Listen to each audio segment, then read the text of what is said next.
Esta epístola la escribió Pablo y la escribió a los colosenses. Colosenses eran los que habían nacido, crecido y vivían en la ciudad de Colosas. Comienza diciendo así: la palabra de Cristo habite en vosotros en abundancia. Ya comienza Pablo a preocuparnos un poco, porque tú sabes que Pablo era medio filósofo. ¿Cómo es que la palabra de Cristo va a habitar en nosotros? Pero Pablo dice eso. Él dice que la vida ideal de un cristiano es aquel cristiano en cuyo corazón habita la palabra de Dios, mora la palabra de Dios, vive la palabra de Dios, está hospedada en el corazón del cristiano. La palabra de Cristo habita en vosotros en abundancia, en toda sabiduría, enseñándoos y exhortándoos los unos a los otros con salmos e himnos y canciones espirituales, con gracia, cantando en vuestros corazones al Señor. Y el resultado de eso, de esa experiencia, ¿qué experiencia? Que la palabra de Cristo habite en ustedes y que ustedes ahora sean una exhortación viva para su hermano, cantando, repitiendo himnos espirituales, canciones, salmos. El resultado de esa experiencia va a ser que todo lo que hagan ustedes lo van a hacer, o sea de palabra o de hecho, lo van a hacer todo en el nombre de Jesús, dando gracias a Dios para gloria de Él. Ahora, ese es el texto. Ahora yo voy a explicar el texto, voy a exponer el texto, vamos a tratar de entender las lecciones que Dios quiere enseñarnos. La palabra de Dios habite en vosotros. ¿Cómo es que la palabra de Dios va a habitar en nosotros? Esto es interesante. Tendríamos que leer Juan 1:1, pero no lo voy a leer porque ustedes lo saben de memoria. En el principio era el verbo, la palabra, porque en griego el verbo es el logos, que es la palabra. Puede ser traducido como la palabra, puede ser traducido como el logos. En el principio era el logos, y aquí en el original griego dice el logos de Cristo habita en vosotros, la palabra de Cristo. En el principio era el verbo, el logos, la palabra. En el principio era el verbo, y el verbo era con Dios. Y el verbo era Dios, o sea, la palabra. Dios es la propia palabra. Dios es la propia palabra. Y Juan 1:14 dice: y el verbo fue hecho carne y habitó en nosotros. Esto es interesante, querido. La palabra para Dios no es teoría, no es un sonido fonético. La palabra para Dios es una persona, es la persona maravillosa de Cristo. Y Cristo lo que más quiere es no vivir contigo, sino vivir en ti. Dios quiere vivir entre los seres humanos. ¿Te acuerdas cuando en el desierto les dio la orden de hacer un santuario? ¿Qué dijo? Y hacerme un santuario y yo ¿qué? Habitaré entre ellos. Porque Dios quiere vivir en nosotros. Pero ¿cómo puede vivir? A ver, ¿alguien tiene una idea cómo Dios puede vivir en nosotros hoy? ¿A través de qué? De su Santo Espíritu y de su palabra. Porque nuestro cuerpo es templo del Espíritu Santo. Es el santuario. Pero aquí hay un pensamiento más. Dice, en el principio era el verbo era con Dios, el verbo era Dios, y este verbo fue hecho carne. O sea, ahora mira lo que Pablo dice. Dice, yo quisiera que la palabra de Cristo habite en vosotros en toda abundancia. En otras palabras, yo quisiera que la palabra de Cristo se haga carne en ustedes. Habite en ustedes, se haga carne. No quiero que la palabra solo sea un sonido fonético. Quiero que las enseñanzas de la palabra no sean solo teoría, sino que se hagan carne en ustedes. De tal manera que por donde ustedes van yendo, ¿quién está yendo? La palabra, que se ha hecho carne en ustedes. ¿Y quién es la palabra? Cristo. Entonces, donde tú vas, camina la palabra, camina Cristo en ti. ¿Te acuerdas que Pablo dijo, no vivo yo más, ahora Cristo vive en mí? ¿Por qué? La palabra vivía en él. La palabra habitaba en él. Pero ¿qué sucede de acuerdo a Pablo? Cuando la palabra de Cristo habita en vosotros en abundancia, en toda sabiduría, ¿qué va a pasar? Ustedes se van a enseñar y se van a exhortar los unos a los otros. Quiere decir que la mejor enseñanza que puede haber no es que yo les hable, sino que yo viva y que cuando ustedes me ven, crean en lo que están viendo y no crean en lo que están oyendo. Porque hablar es fácil. Dicen que el mejor lugar para ser santo es aquí, en este pedacito. Ahí todos somos santos. Pero lo que Dios quiere es que nosotros seamos la palabra viviente, la palabra andante. Y entonces que cuando tú me ves, mi vida te inspire, y mi vida te exhorte, y mi vida te enseñe. Eso es lo que Pablo está diciendo. Mira, la palabra de Cristo habita en vosotros en abundancia en toda sabiduría, enseñándoos y exhortándoos los unos a los otros. Con la vida, porque la palabra se ha hecho carne. La palabra no está solo escondida aquí, sino que ya entró en nosotros y ahora vivimos la palabra. Pero hay una palabra interesante aquí, la palabra sabiduría. Dice, la palabra de Cristo habita en vosotros en abundancia en toda sabiduría. Tú sabes que lo que más necesitamos para ser felices, para ser victoriosos, para ser prósperos en cualquier área de la vida, en la iglesia, en el trabajo, en la familia, en las relaciones humanas, con la esposa, con los hijos, con los compañeros, lo que más necesitamos para saber vivir es sabiduría. Sabiduría. ¿Y qué cosa es sabiduría? Tampoco, sabiduría no es inteligencia, sabiduría no es estudio, no es porque tú haces un curso doctoral que cuando te gradúas te dan el título de ser un hombre sabio. No, la sabiduría, ¿qué dice la palabra de Dios? Si alguien siente falta de sabiduría, pídasele a Dios. ¿Y qué es lo que Dios te va a dar cuando le pides sabiduría? Te va a dar su palabra. Y cuando la palabra se hace carne en ti, te vuelves un hombre sabio. Hubo un joven rey y Dios se le presentó una noche y le dijo, pídeme lo que quieras y yo te daré. ¿Cómo se llamaba ese joven rey? Salomón. Y Dios le dijo, pídeme lo que quieras y yo te daré. ¿Y qué es lo que Salomón le pidió? Dame sabiduría. Esa palabra sabiduría en hebreo, lo que Salomón dijo, es la palabra yokmah. Les voy a enseñar una palabra en hebreo. Mañana ya le puedes decir a tu amigo que hablas hebreo. Si te pregunta, ¿qué hablas? Yokmah. ¿Y qué es yokmah? Sabiduría. Sabiduría, yokmah. Ya sabes una palabra en hebreo. Sabiduría, yokmah. Cuando Dios le dijo a Salomón, Salomón, pídeme lo que quieras y yo te daré. Él le dijo, Señor, dame yokmah, dame sabiduría.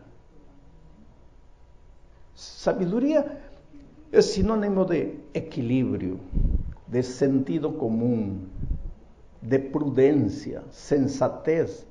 ¿Qué es lo que necesitamos para vivir victoriosamente en esta tierra?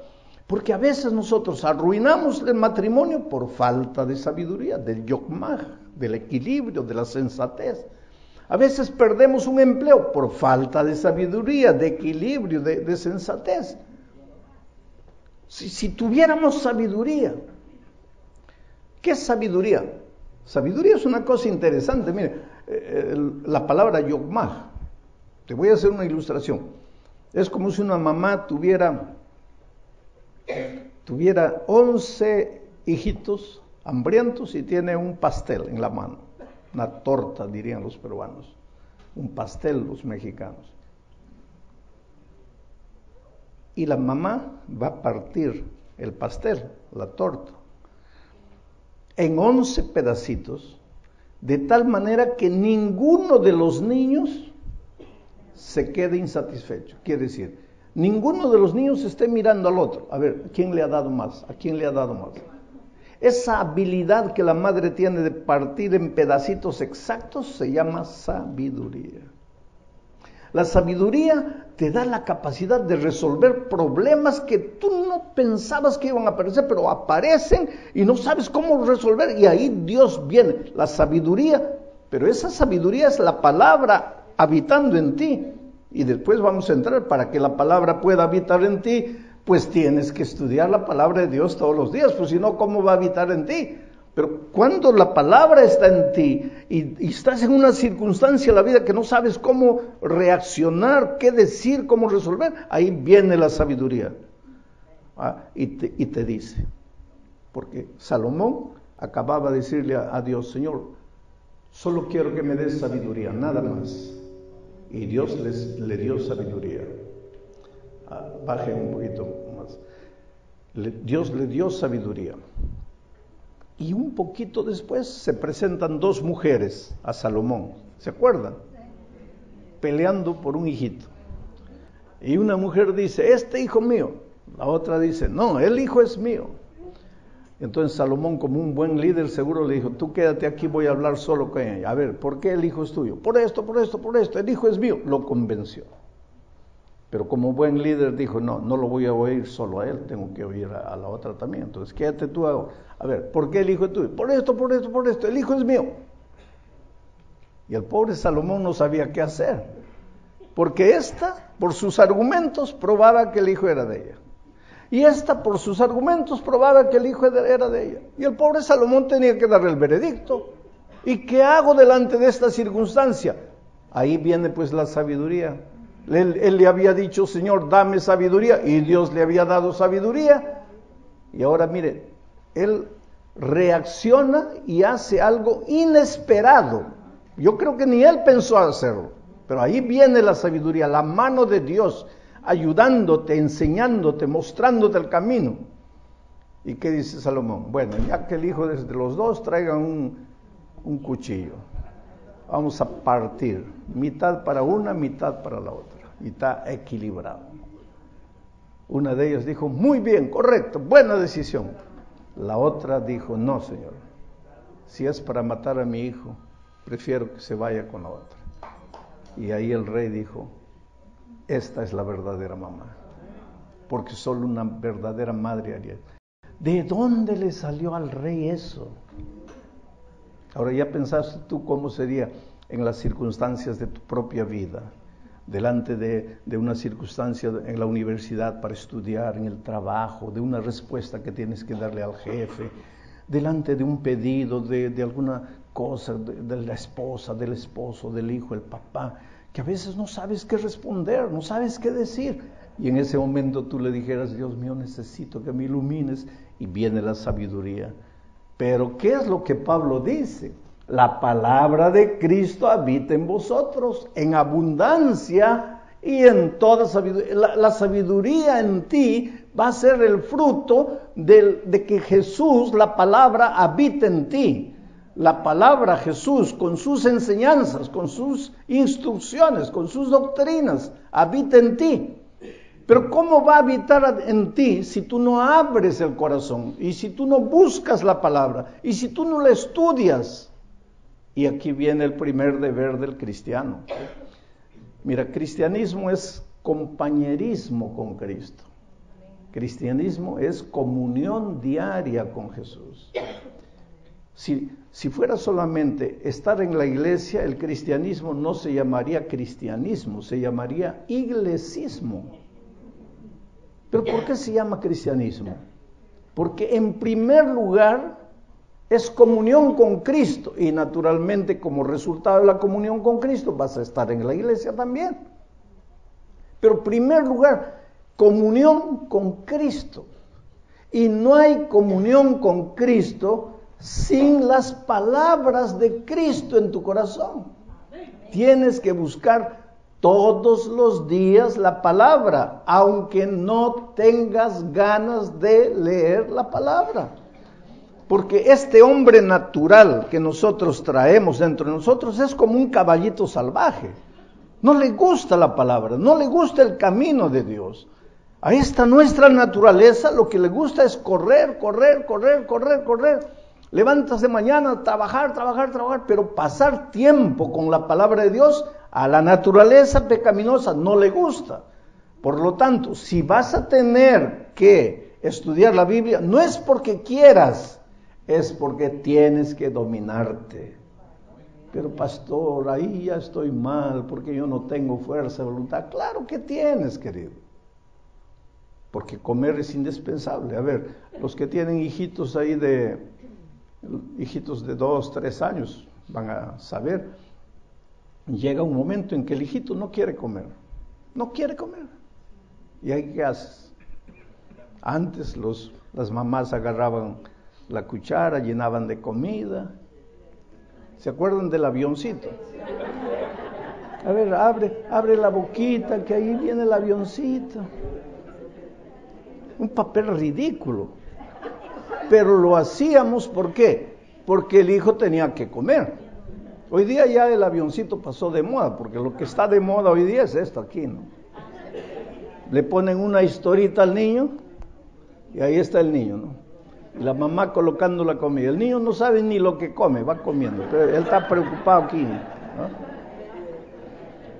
Yo cuando era niño no había ni avioncito, ni había celular, ni iPad, ni nada. Solo había chanclas. Y ahí mi madre pues sacaba las chanclas. Ya, hijo. No, que no me gusta. No es para gustar, es para comer. No, que... Por eso como cebolla, ajo, espinaca, lo que tú me des yo como. A chancletazo limpio.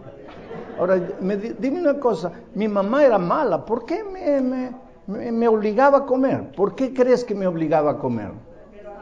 Porque el que no come muere. Entonces, ¿por qué Dios nos dio la palabra? Ya la vida está llena de deberes y todavía Dios nos carga otro deber de leer la Biblia antes de dormir, leer la Biblia al levantarse. ¿Por qué? Es por tu propio bien, hijo. Ahora perdona la herejía que voy a decir. Lo único que le falta a Dios es sacar las chancletas. Y cuando llega la noche estás queriendo dormir ahí sin estudiar la palabra. Ya.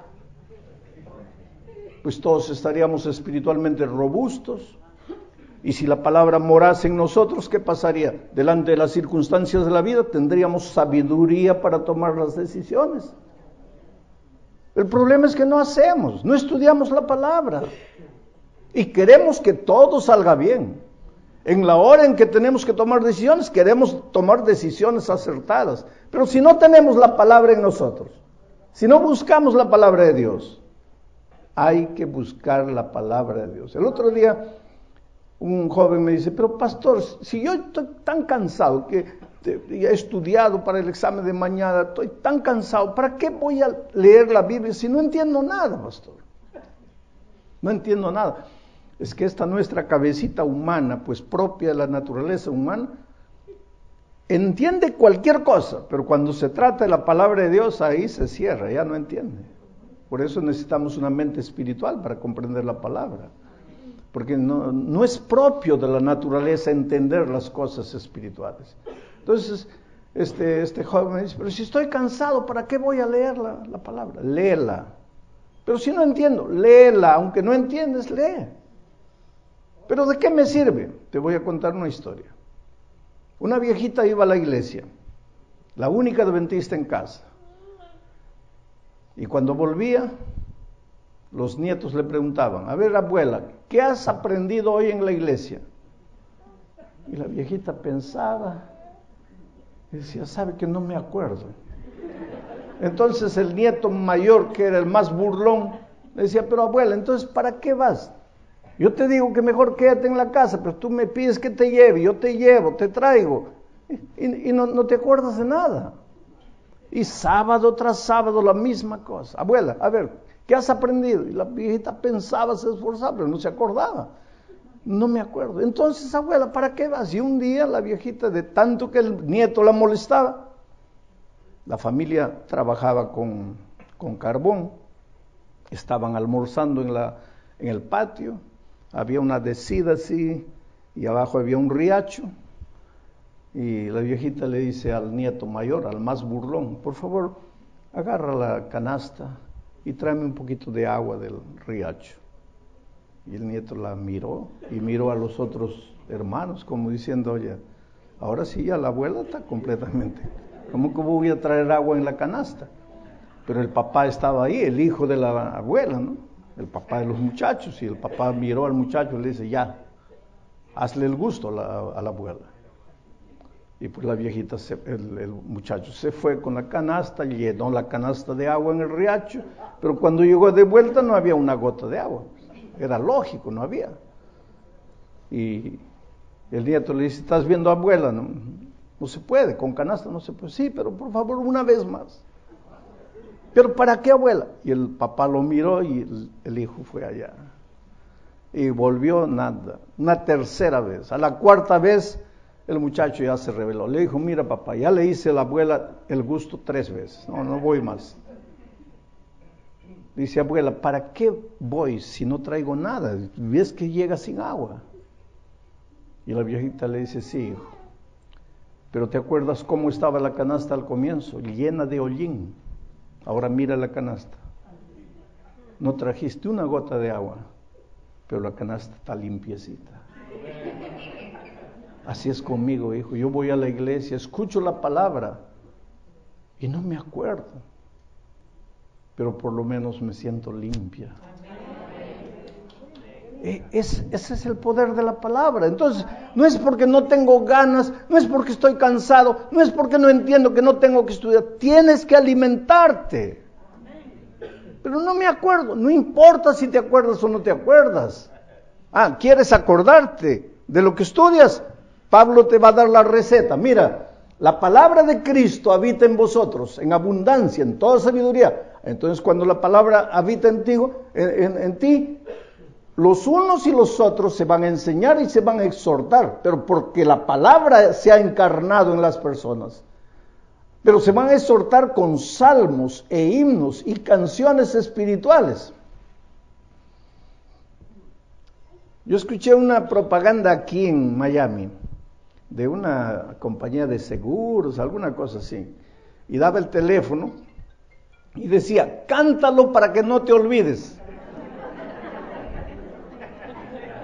Cántalo para que no te olvides. Esa compañía de publicidad tiene que pagarle a Pablo, porque Pablo es el que da el consejo. Cántalo para que no te olvides,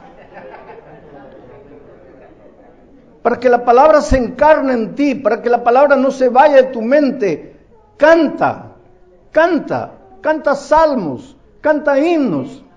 Cuando cantas, a la cruz de Cristo voy, pobre, débil, ciego soy, eso se está encarnando en ti, porque hay una ley de la mente que dice así: la repetición constante de un mismo mensaje lleva inevitablemente a la acción. Esa es una ley de la mente, del aprendizaje. Voy a repetirlo. La repetición constante de un mismo mensaje lleva inevitablemente a la acción. Bueno, como la repetición constante de un mismo mensaje lleva inevitablemente a la acción, voy a repetirlo de nuevo. La repetición constante de un mismo mensaje lleva inevitablemente a la acción. Ustedes ya se lo están sabiendo. Y si comienzan a cantar eso, ya no se olvidan nunca. Y el diablo sabe de esa ley de la mente. Por eso en las canciones te repite, que te conocí una noche, que ya me fui a la cama contigo, que esto, que te repite, porque sabe que la repetición constante del mismo mensaje te lleva inevitablemente a la acción. Ahora, si tú agarrases los conceptos bíblicos, los versículos de la Biblia, y los grabases, y los cantases, te va a llevar a la acción.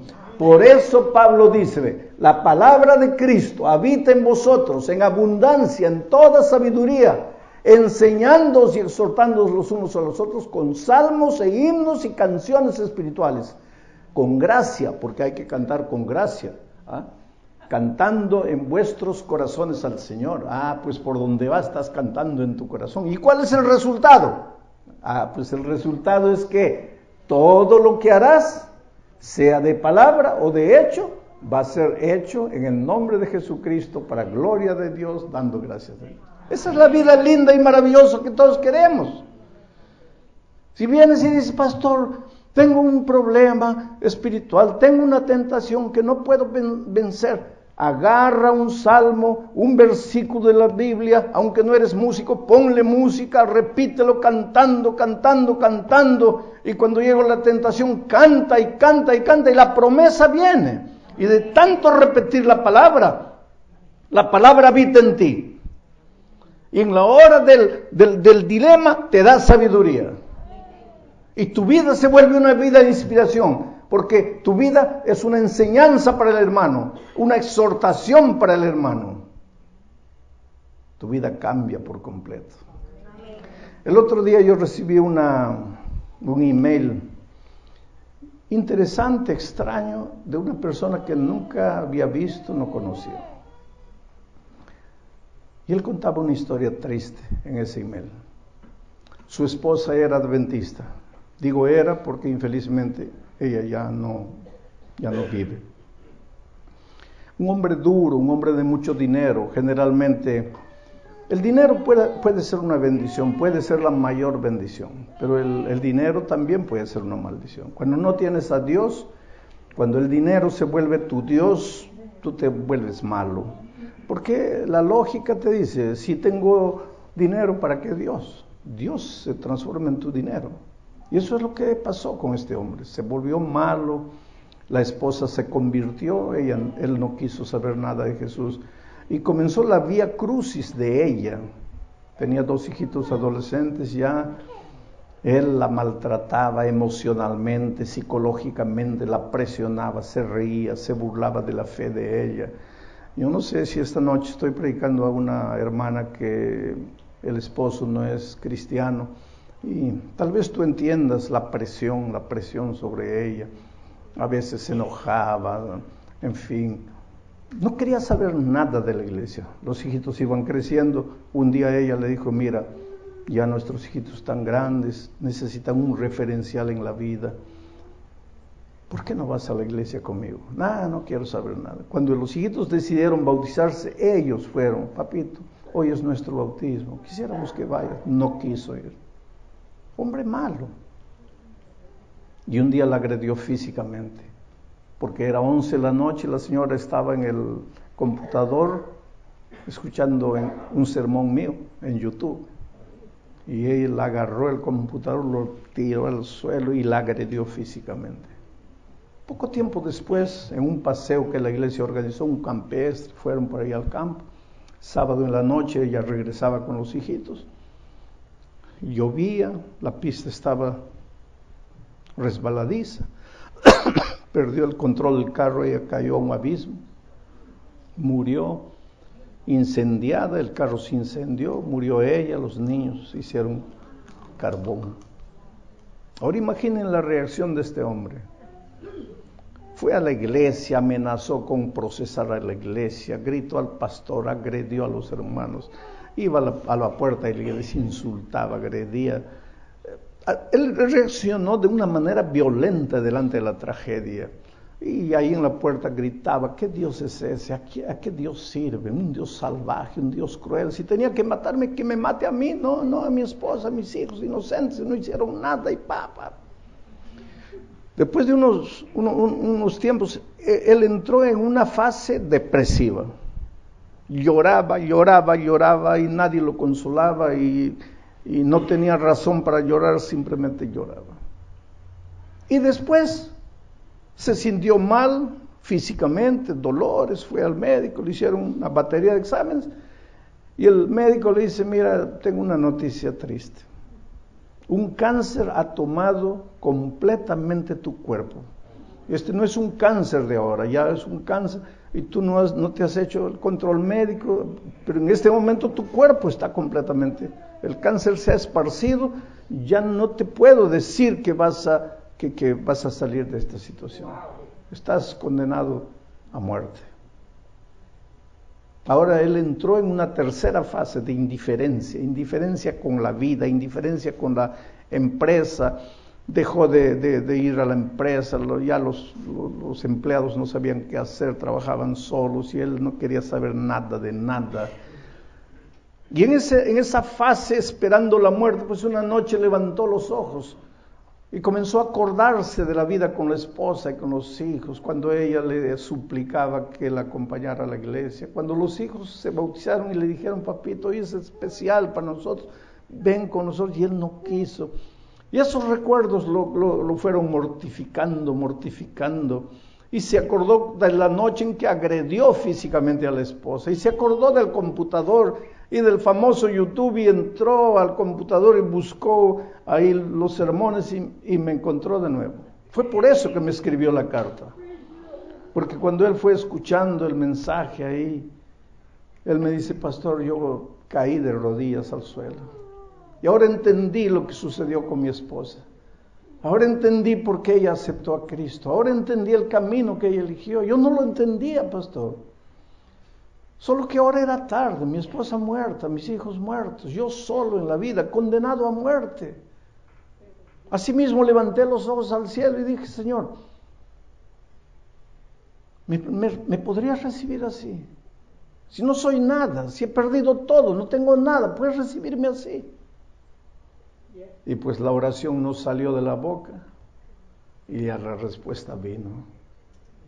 Y esa noche durmió como hace mucho tiempo no dormía, y a la mañana siguiente se despertó con ganas de vivir, con ganas de trabajar. Entró a la ducha, se dio un baño helado, se vistió, se fue a la empresa. Llegó a la empresa como si nada sucediera. Llamó al gerente, le dijo, mira, explícame qué pasó estos días, y todos los empleados lo miraban porque era malo. Era un hombre malo, maltrataba a sus empleados, los gritaba, los humillaba, los despedía. Y de repente lo ven con una sonrisa, ese hombre no era el que ellos conocían. Y entre los empleados conversaban, oye, a las personas antes de morir, porque todos sabían que él estaba condenado a muerte. Las personas antes de morir sufren un cambio, eso es lo que le está pasando, ya está cerca la muerte. La verdad es que él estaba diferente, al día siguiente volvió, al otro día siguiente volvió, reorganizó, hizo planes de transformación de la empresa, humanizó más la empresa y nadie entendía lo que estaba pasando. Pero es que él se había encontrado con Jesucristo y eso nadie sabía. Y entonces llegó el momento de hacer el examen que tenía que hacer siempre. El médico le hizo los exámenes, le dijo, mira, ¿estás tomando algún remedio paralelo a los que yo te estoy dando? No, dime en serio, ¿estás tomando alguna cosa? No, doctor. Y yo quiero decirle algo más, ni estoy tomando más los remedios porque yo, pues ya, ¿qué esperanza tengo? ¿Para qué? El médico le dijo, mira, te voy a dar otros exámenes que necesitas hacer con la mayor urgencia. Trajo los exámenes, el médico le dijo, mira, algo está sucediendo contigo y no entiendo. Te voy a pedir que procures otro hospital, otro médico, otro especialista, hagas otros exámenes, porque no quiero darte mi opinión sin ver otros resultados y otra opinión profesional. Y él fue a otro lugar, hizo otra batería de exámenes, volvió. Y el médico le dijo, mira, de acuerdo con lo que yo tengo aquí en la mano, tú nunca tuviste cáncer. Y él me escribió la carta y me dice, pastor, estoy sano. Esa noche Dios no solo curó mi alma, esa noche curó mi cuerpo. Y yo no le pedí que curase mi cuerpo. Yo solo le pedí, Señor, perdóname por lo que hice, perdóname por la manera como traté a mi esposa, a mi hijo. pena que yo no puedo remediar nada, está hecho, ya está hecho, pero yo estoy arrepentido, perdóname. Yo no le pedí que me cure del cuerpo y Él me curó. Al final del año reunió a sus empleados y les dijo, miren, a partir de hoy, todos los años, si tenemos lucro, si tenemos ganancia, 50% de la ganancia va a ser dividido entre ustedes, los empleados. Y él me dice, pastor, yo no quiero casarme, yo no hago planes para formar de nuevo una familia. Porque he encontrado en la palabra de Dios que cuando Cristo venga y el ángel haga sonar la trompeta, mi esposa va a resucitar, mis hijos van a resucitar.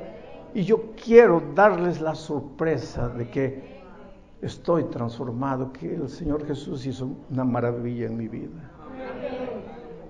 La palabra. Cuando la palabra entra en tu corazón, entra el propio Señor Jesucristo. Y cuando tú permites que la palabra habite en ti, tu vida se transforma. Tu vida, ahora ese hombre es una inspiración para sus empleados, es una inspiración para sus vecinos, es una inspiración en la iglesia, porque ha sido transformado. La palabra, queridos, la palabra tiene que salir del papel y hacerse carne en nuestra experiencia. Y por donde vamos, pues, las personas tienen que ver la Biblia en nosotros, las enseñanzas bíblicas en nuestra vida. Y la principal característica es el amor, es la sabiduría, es el equilibrio. Por eso la Biblia dice, hoy es el día de buena nueva. Hoy es el día de salvación. Y por eso necesito hacerte una invitación. Y esta invitación no es para los miembros bautizados de la iglesia, porque ustedes un día ya se levantaron, ya fueron adelante, ya le entregaron la vida a Jesús. Esta invitación que voy a hacer es para ti, querido, que eres un amigo que está visitando, que aceptó la invitación de un vecino, de un pariente, de un compañero de trabajo, que esta tarde vino aquí para escuchar la palabra. Pero esta noche quieres decirle, Señor, yo quiero que la palabra habite en mí. Yo quiero que la palabra revolucione mi vida. Yo quiero que la palabra abra mis ojos. Yo quiero estudiar más la palabra. Si quieres decirle eso a Jesús esta noche, yo quisiera que te levantes y vengas aquí adelante. Subas aquí arriba. Yo voy a estar orando en mi corazón.